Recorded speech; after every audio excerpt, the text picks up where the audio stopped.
Hello guys, and welcome to Talk Football with Tyrone, and welcome to our video today. In our video today, we are going to discuss the 3-4-3 formation, and we are going to understand why this formation is common amongst many football teams. We are going to analyze how this formation is implemented both in the attacking and defensive situations, and as well its strengths and weaknesses. This formation has been implemented and been successful amongst managers such as Thomas Tuchel, who won the Champions League and the Super Cup with it at Chelsea. This has also been a formation for other managers such as Conte, who's won 2 Serie A titles and a Premier League using this formation at Chelsea, Juventus and Inter Milan.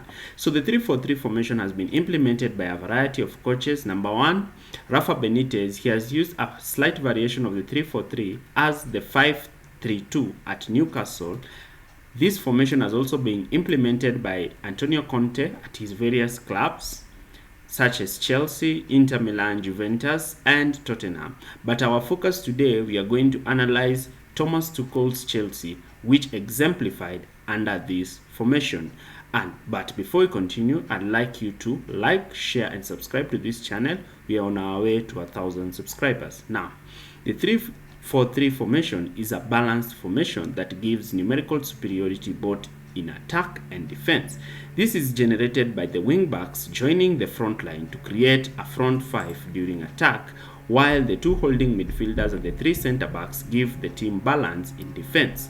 In aggressive defensive situations, the wing back are tasked to drop in the back line to form a back 5 to cover the wide areas and allow the 3 center backs to cover the box.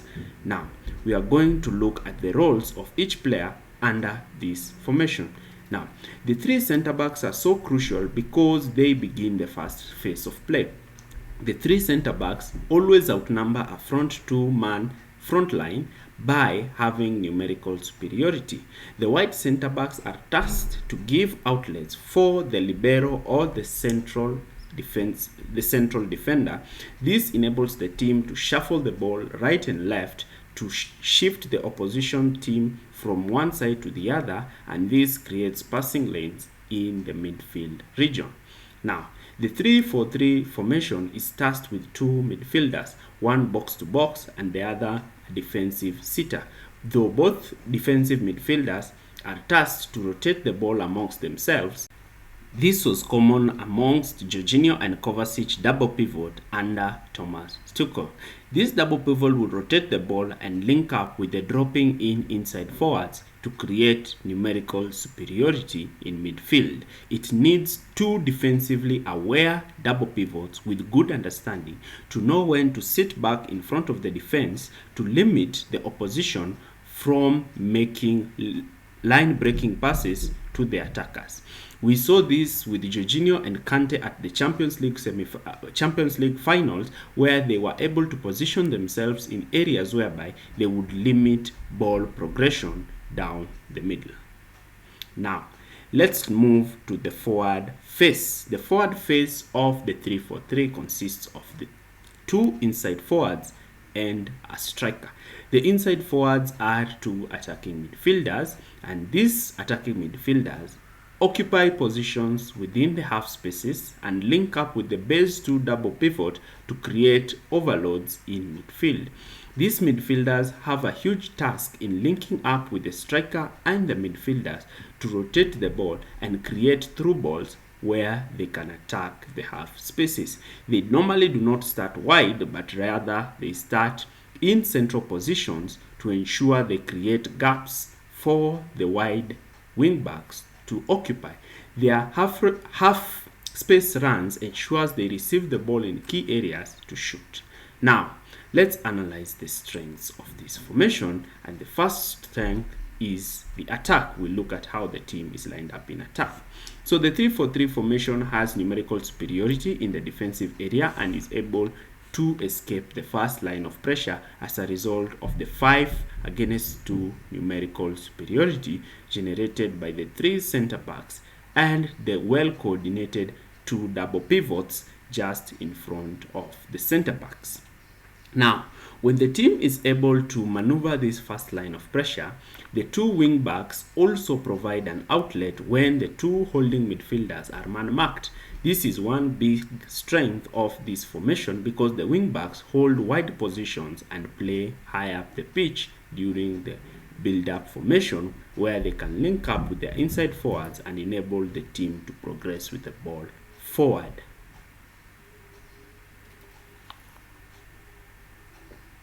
Now, when the ball is forward towards the inside forward, the box shape formed by the two holding midfielders and the two inside forwards dropping in midfield, as we saw between Jorginho, Kovacic, Kai Havertz and Mason Mount in Thomas Tuchel's Chelsea, enabled the team to dominate possession in midfield, whereby if the two holding midfielders from the opponents cover the two defensive midfielders, the inside forwards are able to receive the ball in between the lines.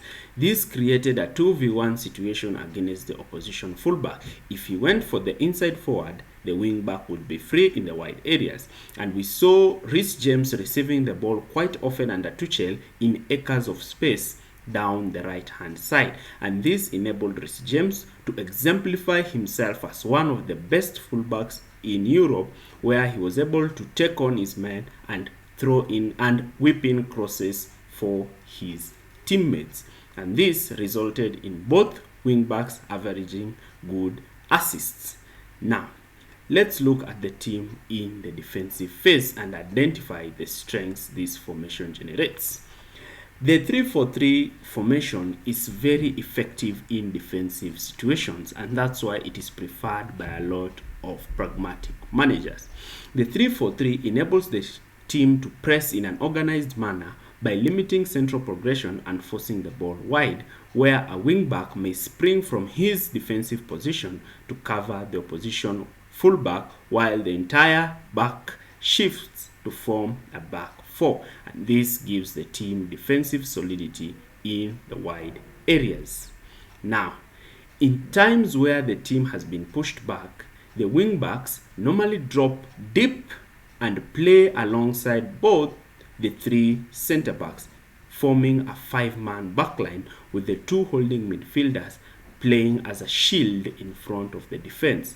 This ensures the team has 7 players defending, and these wide areas are covered by the two wing backs, and therefore they are able to pick up runners who are making runs in the wide areas. Now, with teams that commit 5 players or 6 players up front, the wingback tends to be isolated in a 2v1 situation, but this situation is catered for because of the extra man in defense.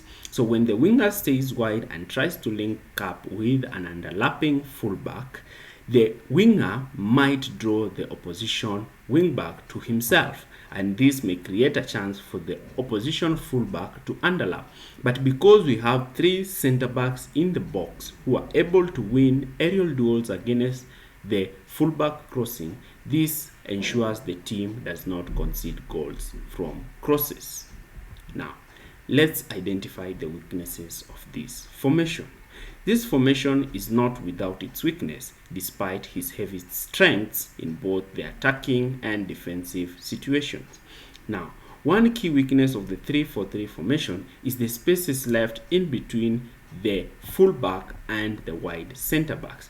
This is because when the fullback and the wide center backs are pushing up to apply pressure, the opposition might position its wingers high and wide, and the spaces on either side of the wide center backs may be free for the opposition to pick.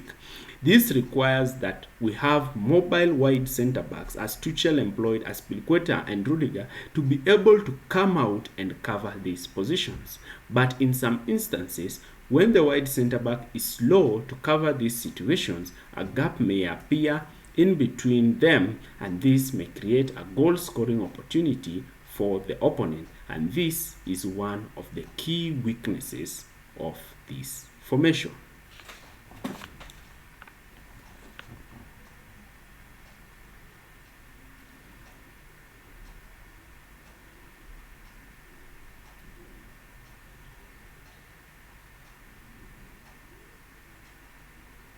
Now, alternatively, this formation also has one great weakness that can be exploited and has been exploited in numerous times. They only have two holding midfielders on the pitch, and therefore a team that is operating in a midfield 3 will easily outnumber a 3-4-3 in midfield, and this might cause a lot of strain to the two double pivots because they will be left chasing shadows in midfield.